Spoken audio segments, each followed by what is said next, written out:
I'm Paul Hollywood, and yes, I like my food. And that's lucky, because food is why Paul has come to Japan for the first time in his life. He wants to expose himself to all this country has to offer.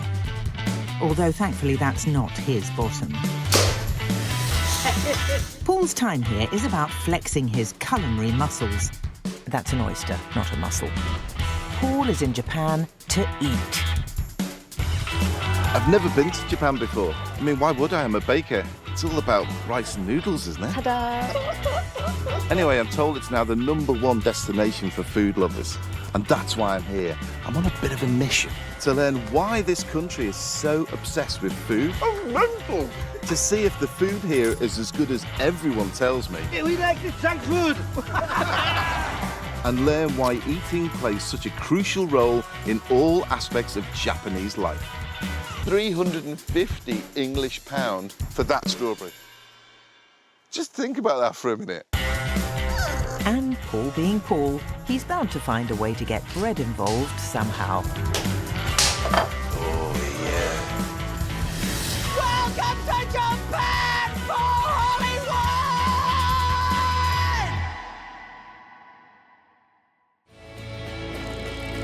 Now Paul wants his final week in Japan to be all about seeking out the most weird, wonderful, and astounding food stories this country has to offer.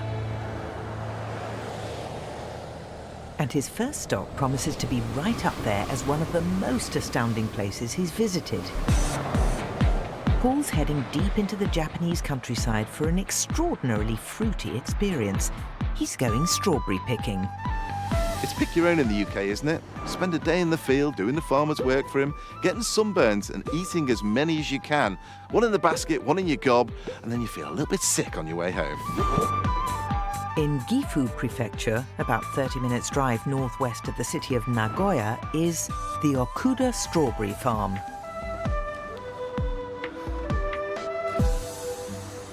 At first sight, it doesn't look that special, and Paul, well, he doesn't look very impressed, does he? They were telling me this guy's got some amazing strawberries, you know. I've seen better in the UK, if I'm honest. £1.50 a punnet. I think they're about £2 in the UK at the moment. I mean, they look okay. Oh, he's got a few down there, some at £8.50. Hang on. Let me just double check. £17. Can't be right. You know, everyone's experienced strawberries before. We're British, for goodness sake. Apparently, we make the best strawberries in the world. And sometimes you might even pay £5 a punnet, and you go, oh, that's quite expensive. It's a bit of an extravagance. But as a slightly confused yet intrigued Mr. Hollywood heads inside the farm shop, even £17 for a punnet starts to look like a bargain. So £140 for that box of strawberries. Has he made a mistake on it? Has he made a mistake? Hang on. I don't want to buy the place. I just want to buy a strawberry. £16 a strawberry. I'm going to find out about this. This is owner and founder Mr. Nichio Okuda, Konnichiwa. who's been growing strawberries for 45 years. I see your strawberries go up in value all the way up to 20,000 yen for this box. The prices are very, very expensive. What makes your strawberries the most expensive I've ever heard of? 日本でも実際最高級の甘みと香りと後味。これはもう皆さんが納得される金額で買われております。ちょっと食べてください。皮と比較、加えて皮と比較した。食べて。そうそうそう。いい。 He supplies these mega money places with these beautiful strawberries, and I thought, what's it going to taste like? Oh, it's incredible. It's almost rose-like in its flavour. It's juicy. Juicy. It's definitely the most impressive strawberry I've ever eaten in my life. Then eventually showed us where he grew the strawberry in these polytunnels, which was really hot, by the way. I mean, humidity levels like 90%. a bit warm in here. In Japan, almost all strawberries are grown like this, under plastic through the winter months. The long, slow ripening is said to make them sweeter. Wow, look at the size of these fellas. They're huge. 大きい実、そうそう、でかい。で、それをこうやって持ってちぎる。そうそうそう。I was always thought the bigger the strawberry, more the water, less flavour. Oh. まだ売る。 But I was so wrong.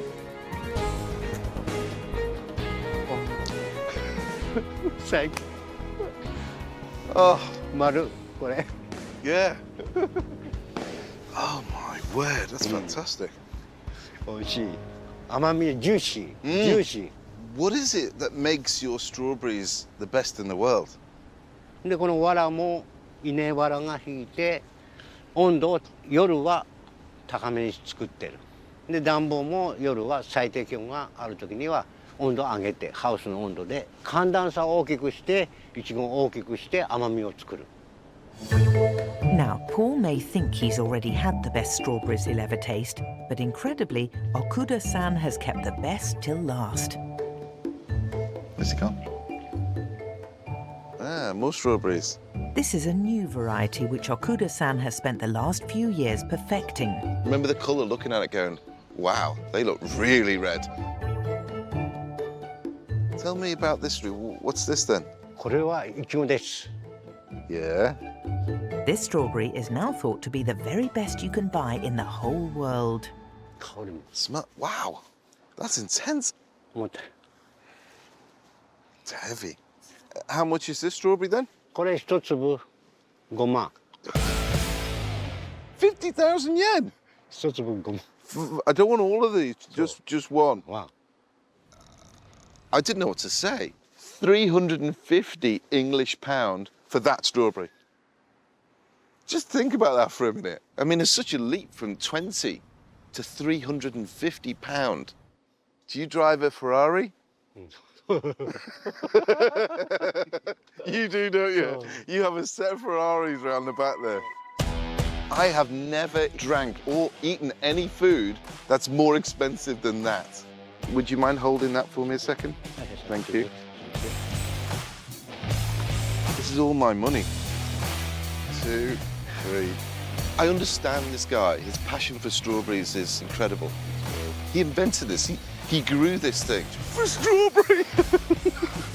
50,000 yen, my friend. Thanks, Del. I'll give it a go.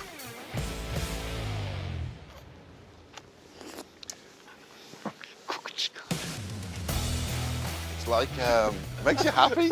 He's happy, he's got 50,000 yen, but it actually makes you really happy. It's like an apple meets a strawberry, meets a grape, meets a whole bunch of red roses that you're smelling. It's just beautiful. He creates the best strawberries in the world, without a shadow of a doubt. Wow. Wow. Okuda-san's biggest ever single sale was for this variety. There's about 5 of them. A man bought 1 strawberry for each of his 17 party guests, and the price, £6,033.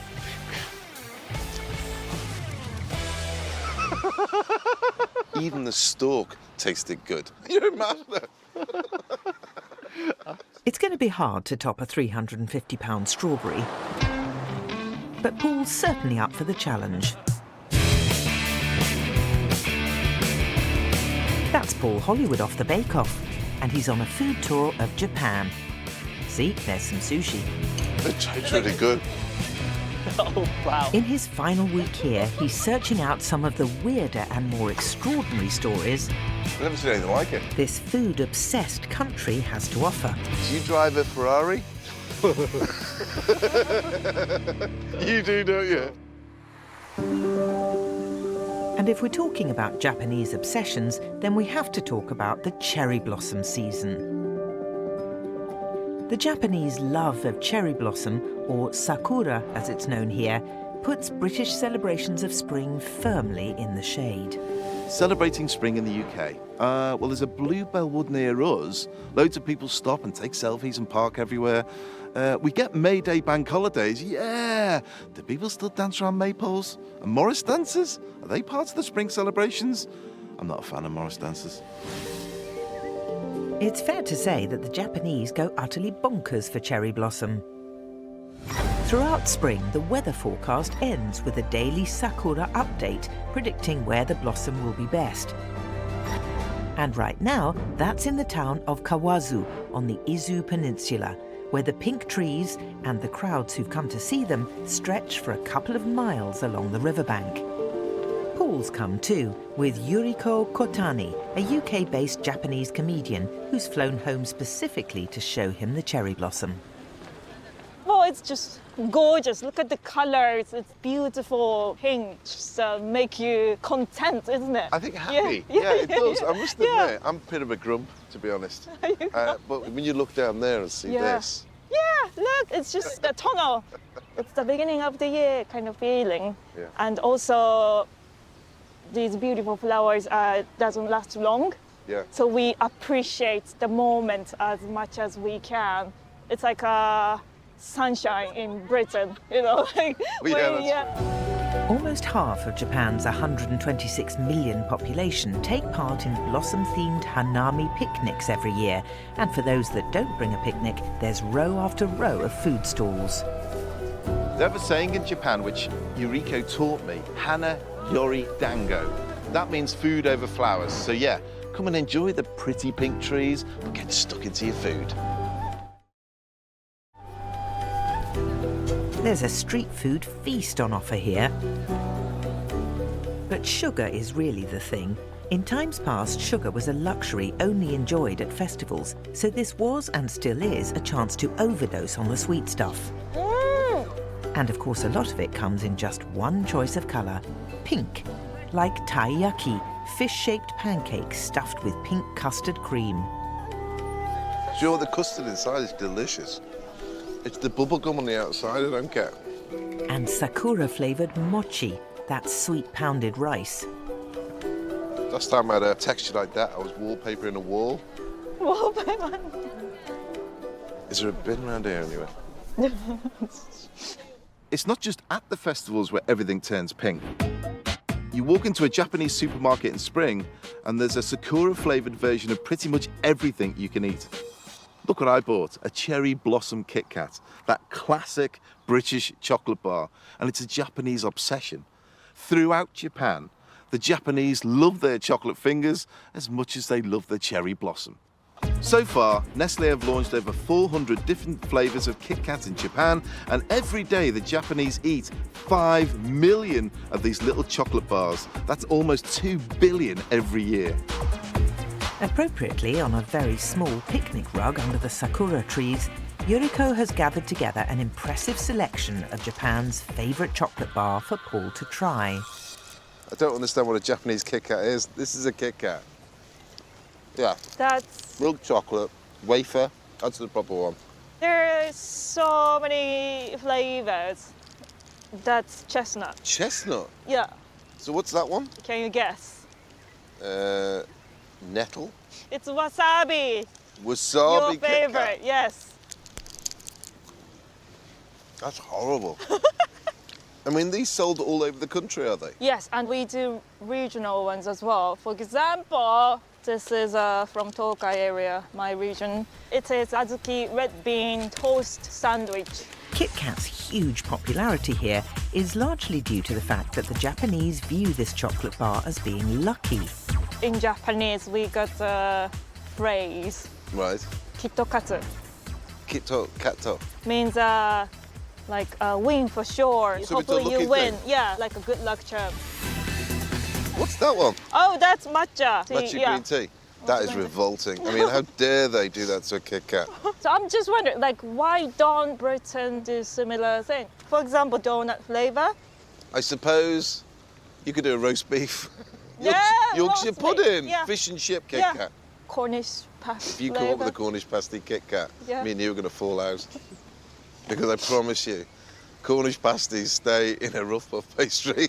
They do not. And I repeat, do not ever go in a Kit Kat. No. Paul has, of course, enjoyed a good few chocolate fingers as he's travelled around Japan.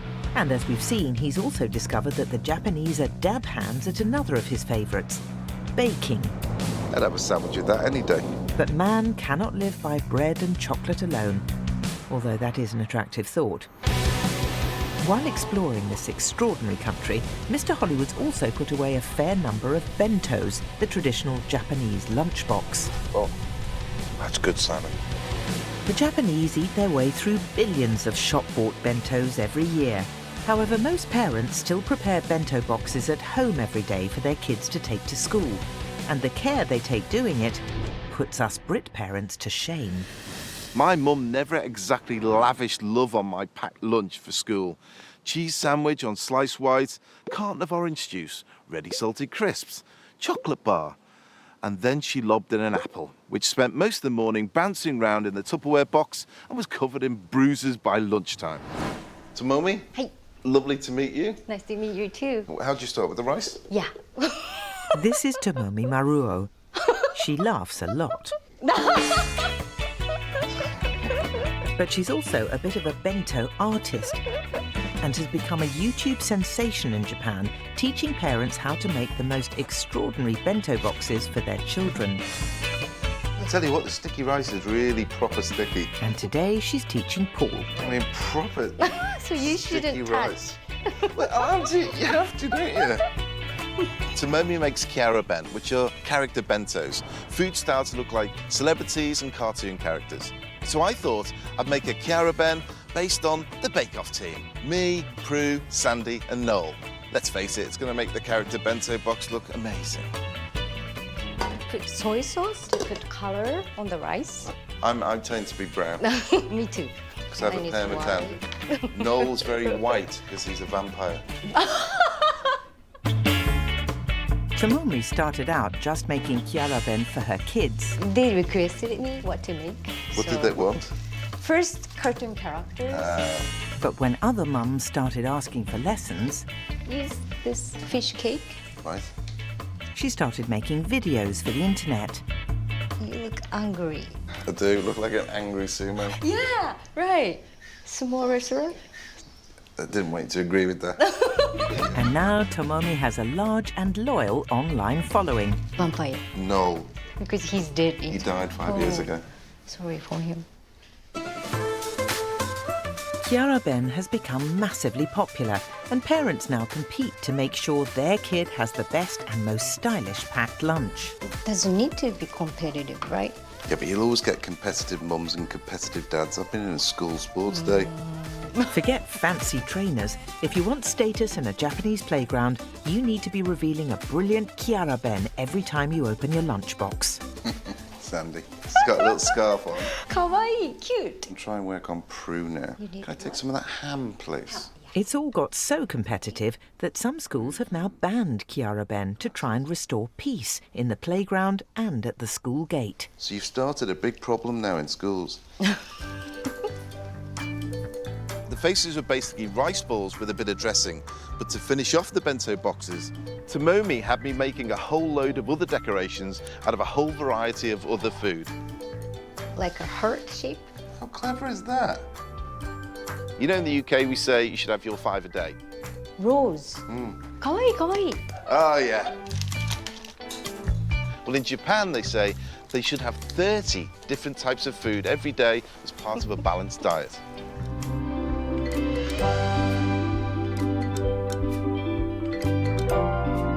I'm really happy with that.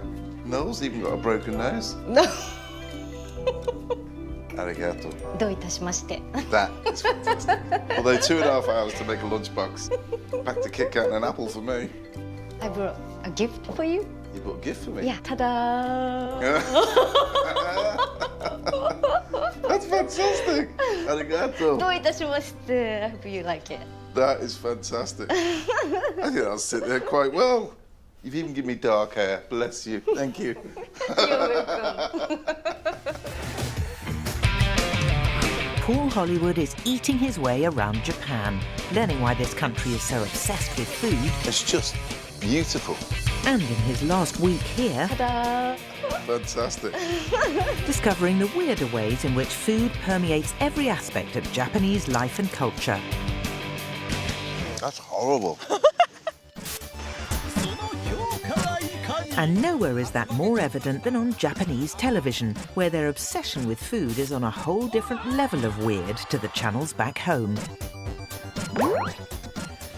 Food on TV in Britain. Well, we've got lots of television chefs, haven't we?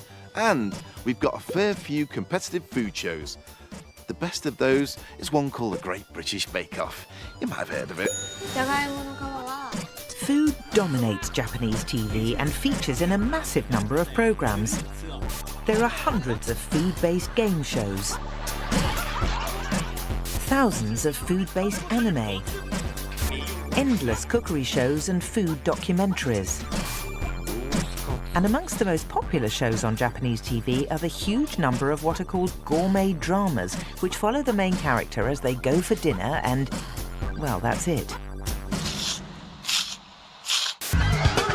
The Japanese love food-eating contests too, many of which get broadcast live on national TV and attract millions of viewers. One of the most popular is the All-Japan Wanko Soba contest, held in the small town of Hanamaki in Iwate Prefecture. Here, food fighters compete to eat the most bowls of noodles against the clock. Now, the big competition is only for professional food fighters, and they train for months to take part. But I've been told that anyone who comes to Hanamaki can take on the eating challenge and, well, I love noodles. As Paul never likes eating alone, today he'll be going head-to-head with a pair of famous big eaters as they shoot a video for their YouTube channel.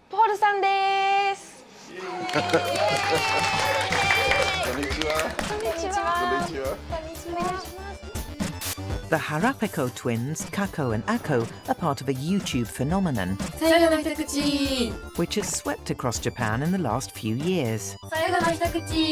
They video themselves eating ridiculously huge plates of food and then post it online. And millions, and I mean millions, of people watch them. But I found it fascinating with those twins because literally I could put my arms around them and slap my own face, probably both of them at the same time. What's the most amount of food you've ever eaten in one sitting?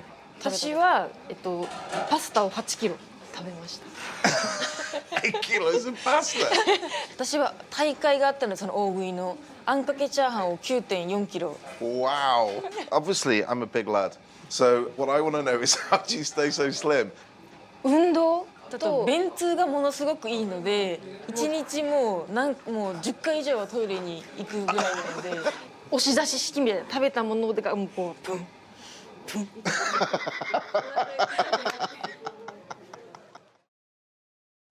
And then, once everything is in place, it's time to eat.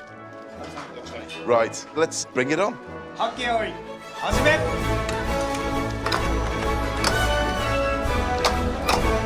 The challenge lasts 20 minutes, and every time they finish a bowl, it gets refilled by the ladies in kimonos. Give me a minute, yeah? The empty bowls are piled up to show how much you've eaten. And before you ask, Wanko means bowl in the local dialect.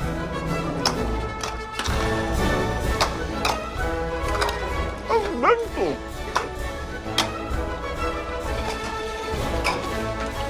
I'm struggling, to be honest. How far in are we? 15 more minutes. 15 more minutes. 15 more minutes? Having managed only 14 bowls, Paul's Wanko Soba challenge comes to an early and abrupt end. Come on, Paul. I can't, mate. I can't have any more. That's mental. Like machines. But while Paul is beaten, the twins are only just hitting their stride.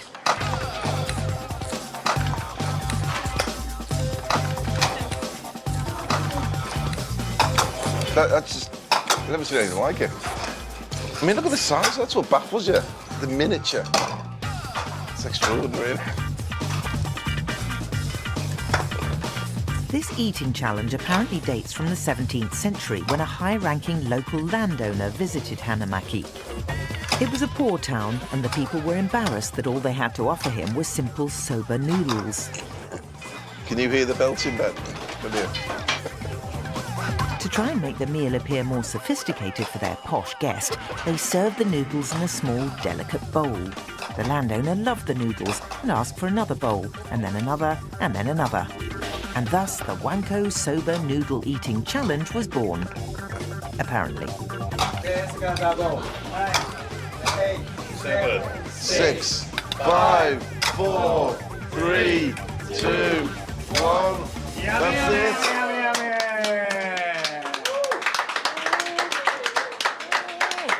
Bravo. How are you feeling? I've never seen anything like that. That is crazy. なんか楽しかった。結構思ったより楽しくて。で These days, people travel from right across Japan to take the challenge, and most of them manage a lot more than Paul. You see, I did this. That's mine. Yeah. I'm very proud. But when you look at that, it is staggering. Absolutely staggering. You must be quite an expensive date. As the bowls are counted, the twins are keen to show Paul how hard they've worked. もうこの汗がわかりますかね。 Oh, you sweat? Yeah. こうして代謝が打って It's working. 痩せてます。 And so to the result. In third place is me. Thank you. I had 14. Kako, you had 301. Wow, 301. Ako, 310.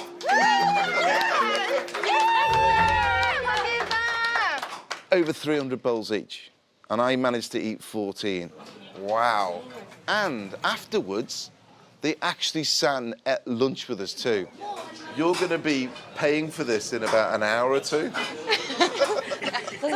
Go plop, plop, plop, plop, plop. And I think it's best to leave it there. Despite their weird love of watching people eat ridiculously huge amounts of food, the Japanese are of course famous for having a very healthy diet and the lowest obesity rates of any nation on earth. However, if you head to the east side of Tokyo, to Ryogoku district, you'd be excused for doubting that fact. This is the home of Japan's national sport, sumo. And while sumo wrestlers are still amongst the most admired sports stars in Japan, their diet is a million miles from that of pretty much any other elite athlete. I'm not exactly the best person to consult on the diet of an elite athlete, but it's probably good complex carbs, lean protein after training, probably chicken or fish, no alcohol, no burgers, oh, and those horrible energy drinks. Paul's been given special permission to visit a sumo stable to watch a training session and eat a sumo brunch. And he's excited because he's going to the famous Musashigawa stable, where the trainer is a bit of a hero of his. I used to be a big fan of sumo when it was on Channel 4, and my favourite fighter was the massive Hawaiian called Kanishiki. He was incredible, just enormous, and I've been looking forward to meeting him since we arrived in Japan. We stepped off a pretty minor street, and then as soon as we slid the doors open and walked in the dojo, you went back 300 years.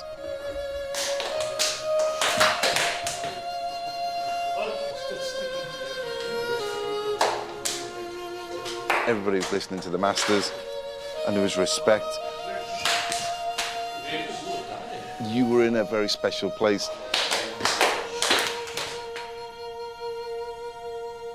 And then I got to meet Kanishiki. I'm a big fan. I'm a big fan of you. It's lovely to meet you. Lovely to meet you. I remember watching you came out, and it was your size. Because even the Japanese guys were nowhere near your size. I was the biggest. You were. The heaviest in the sumo history. At his biggest, Konishiki weighed an incredible 46 stone. And look, he even makes Paul look tiny. There are 19 sumo wrestlers in this stable, and the small building is a lot more than just a gym for them. They live here, cooking, eating, sleeping and training under the watchful eye of stable boss and former sumo champion, Musashi Maru. I got to the stable at 7 a.m. and by that time, the guys had already been training for an hour and they were still on warm-up. They train for a minimum of 4 hours every day. But if the stable boss doesn't think they're working hard enough, it can go on a lot longer. He has to see you practice good to make the day finish early. Like we can sit here and like go 12, 1 o'clock. If you're not practicing the way he sees you should. It's just full on, full on. Full on, and then like if you're not doing good, the boss going to keep on going. Training hard, though, is only half the story of becoming a great sumo. The other half is all about eating. What about your diet? It's 2 meals a day. We only eat 2 meals a day. Just 2 meals a day? 2 meals a day.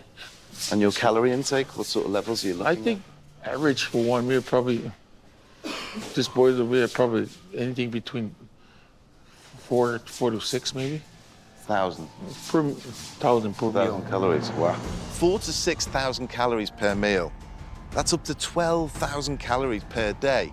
To put that into context, in the UK, the average bloke, like me, is recommended to eat 2,500 calories per day.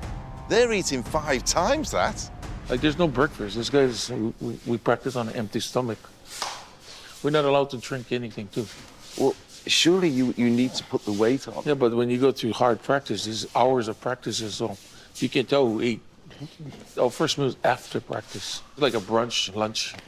And what sort of food? It's like a stew. It contains a lot of protein and a lot of vegetables at the same time. Is there any chance, would you allow me to go and make something for you guys to eat? I think the boss, you gotta ask the boss. Is it okay if I go and bake something for you guys to eat? Thank you. Are you a cook too? Yeah, that's what I do. As the training continues, Paul tucks himself into the tiny kitchen and does what he does best. He makes bread. Making a flatbread, a very quick flatbread.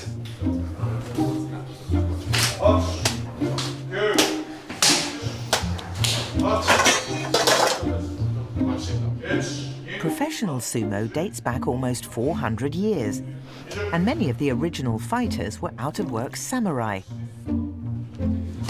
As the years passed, it became clear that size mattered when trying to win a bout, so sumo wrestlers got bigger and bigger. The reason why this dough has moved so quick is because the heat in here from the sumo guys in there, it's very humid. And you expect it to be a bit sweaty smelling. It isn't at all. Cleanliness in the whole body is a really important part of sumo as well. Oh, yeah. With training finally over, Paul's quickly joined in the kitchen by some very hungry and very scantily clad young men. I found it a little bit disconcerting when one of the sumo guys came in. And I sort of went. One of the first things that new recruits to a sumo stable are taught is to cook the main dish that has been eaten by generations of sumo wrestlers to build bulk. Look at that.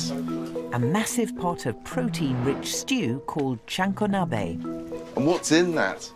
今日は豚肉と今人参大根をまず入れて先に茹でてます。あと他にはこれから砂糖を入れた後これが味が完成したらえのきにしめじ、油揚げ、ネギをまず入れてそれがまた煮立ったらキャベツと最後ほうれん草を入れて完成。 Incredible. It does smell amazing. A lot of these sumo guys, when they leave, will actually open up a restaurant and serve just that. I mean, it's such a specialist food. Do you enjoy cooking? そうです、好きです。 Yeah? 食べる方が好きです。 Don't we all? The chankonabe is eaten in vast quantities by the sumo trainees, with up to 6 bowls of rice each, and a fair few side dishes, which today include Paul's flatbreads. Try it, see what you think. None. It's good. Loads of flavour, lots of flavour. But this is like the main dish, chanko nabe. It tasted beautiful, intense, lots of flavour, and the volume those guys eat is just incredible. The other guys, when do they get to eat? After we all finish, we are served until we're done, none of them are allowed to eat. Right. So they serve, they clean up, and the guest is leaving, then they all come and eat. So you see that too. They're working on an empty stomach. Remember that. Yeah. But their heads, they already understand that system is what's going to take them a long way, right? So Yeah, absolutely. Carry on so I can eat all the bread. Carry on. You've got to leave him something. Carry on. Keep on going. Keep him busy. I'm working. Gentlemen, thank you very, very much for allowing me into your place today, Hope because you enjoyed your I've trip. loved it. Yeah, thank you. It's a big honour to be invited in and to sit there and watch these guys train. Being allowed to bake for the Sumo guys was a real pleasure as well. I think just to be there, I'm going to buzz off that for the rest of my life. Paul Hollywood has spent the last 3 weeks touring Japan, learning about this unique country through its food. Discovering why food is so important to the Japanese identity. All of this for rice. And why Japan is now a top destination for food lovers. This is spectacular. Appropriately, Paul's finishing his trip in a city which many leading food critics believe to be the food capital of the world, Osaka. Osaka is a shopper's heaven with over 40,000 retail outlets. And it has a reputation as Japan's party city. But Paul is of course here for the food, so he signed up for a lovely lady called Ayako to take him on the Culinary food tour. In Osaka, Okuda literally means eat until you ruin yourself financially and physically. Financially and physically. Also joining Paul for the evening is Saku Yanagawa, a comedian who's a big fan of the city. Saku's from this area as well. Oh, yes, he is. You're familiar with this philosophy of just eat till you drop. Osaka boasts almost 100 Michelin-starred restaurants, but what draws people here from all over is its celebrated street food. And it's street food on a whole different level to what Paul's used to back home. We have a lot of those trendy pop-up street food places in the UK, selling specialty sausages or falafel wraps. But traditional British street food is a burger van or a caravan doing doner kebabs after you've left the pub. I like a hot dog. Would you like some Oh, yeah. beer? Arigato. When you're out doing a food tour, you're on the pop as well, are you? Yes. This is the beauty of being a tour guide. Yeah, absolutely, yeah. First up, we tried gyoza. Gyoza are thin, half-steamed, half-fried pancakes stuffed with minced pork and veg. Now, I've had gyoza before, I was familiar with them, and I love them. But these, wow. I mean, that is absolutely delicious. Now, I know that generally around Japan, eating and drinking on the streets is frowned upon. But in Osaka, it's actually encouraged. Right, where are we going to next? Let's go to takoyaki, octopus dumplings. Is it cooked? It's cooked. It's not raw. I've had a lot of raw fish. Takoyaki is apparently Osaka's famous food. What it is basically fish balls which are filled with octopus tentacles. I love watching the way they form these balls just with the wooden skewer. It was so fast and so deft at it. And one of the most popular Japanese people snack. People say it's Osaka people's soul food. Thank you. It can be very hot, so please be careful. Really? Be careful. Oh, wow. yeah. Damn it. You're very Yeah. brave. Ah. This is typical Osaka It's too style. hot, right? Enjoy the heat. It's literally lava. You saw they cooked, right? Yeah. Why did, I don't know did why, you do I just it? thought it'd be cool by then. I'm real Osakan, so when I eat it, I'll never be like anymore. I'm used to it. Eat properly. Yeah. Don't feed me that. They taste amazing. I mean, the batter's very light on the outside. Yeah? And the octopus inside is delicious. Go ahead. I think I've lost the roof of my mouth. It's now hanging in tatters. I think beer will I should heal have you. got a beer. Yeah, beer will heal you. Next stop, Showa Taishu Hormon for another Osakan delicacy. So what are we going to eat here then? What's the next dish? We are going to have the horumon. The what? Horumon. Offals. Intestines of the cow. In the local dialect, horumon means what's to be thrown away, Made from beef or pork offal, it was invented in 1940s Osaka at a time of widespread food shortages. The first one here, this is small intestines. And the other one is a cartridge of the throat. Oh, yeah. Yes, typical cartridge. So I'm guessing you know what Wagyu beef is, right? It's famous globally as being the best beef in the world. And Osaka is slap bang in the middle of Wagyu country. But this is part of the cow I didn't think I was ever going to eat. First up for Paul, intestines. Thinking.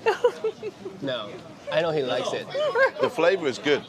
The texture's a bit rubbery. That's what we enjoy. Chewing, chewing, and chewing.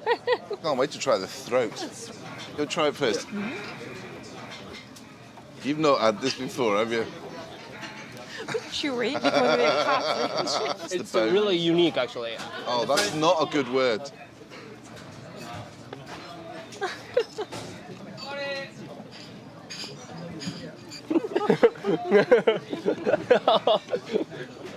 You can't eat that. It's like chewing on a bit of rubber. Now, can we please try and find some beef? Beef, yes, different. Yeah.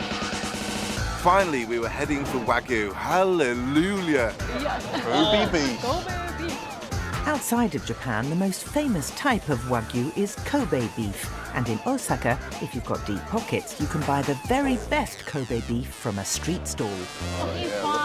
That's special. marvellous. I mean, it's that marbly. It looks like salmon. And how much is that piece? 10,000 yen. What, 70 quid? Ooh, 70 quid on street food. You know how good it is, right? It's very, very expensive. I know that, but wow. I mean, when you're in Japan, you've got to have it. All Wagyu meats are graded by experts. A to C is the yield, and 1 to 5 is the quality. And there, in a street stall in the middle of Osaka, is the best Wagyu in the world, A5. I'm dribbling. This is going to be amazing. Arigato gozaimasu. Wow, look at that. Don't drop it. Back away, back away. Okay, There tuck you go. in, guys. Yeah. Yeah. Wow, wow, wow. That is stunning. Exactly. More than anything. One of my favourite cameramen here. Honestly, when he eats this, I know he's never had anything like this before. No, yeah. This is for you now. Yeah. There you go, mate. Try that. Honestly. Now tell me that's not the best meat you've ever had. Yeah. I'll be honest, yeah.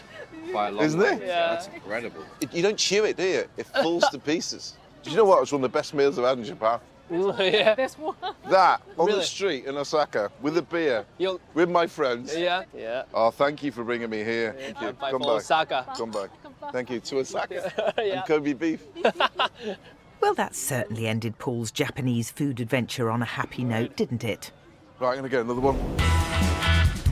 All things considered, it's been a fantastic 3 weeks in a whole host of ways. And it appears that Mr. Hollywood has caught a serious bout of Japanophilia. I love Japan. Whatever they do, they strive to be the best. And do you know what? They actually achieve it.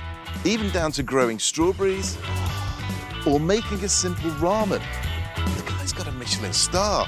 The tempura I had in Tokyo, it was the best fish I've ever had in my life. I'm a happy man. Thank you for bringing me here. And their bread. I'm going back to the UK to try and replicate it. I had a cheese and ham sandwich in Kyoto away from the crew. Let me tell you this, it was the best cheese and ham sandwich I've ever had in my life in Japan. Wherever we went, there was this constant striving to become the best. Not the richest, not the most famous, not to be celebrities, but to be the best in their field. I'm so impressed with Japanese food. I will definitely come back.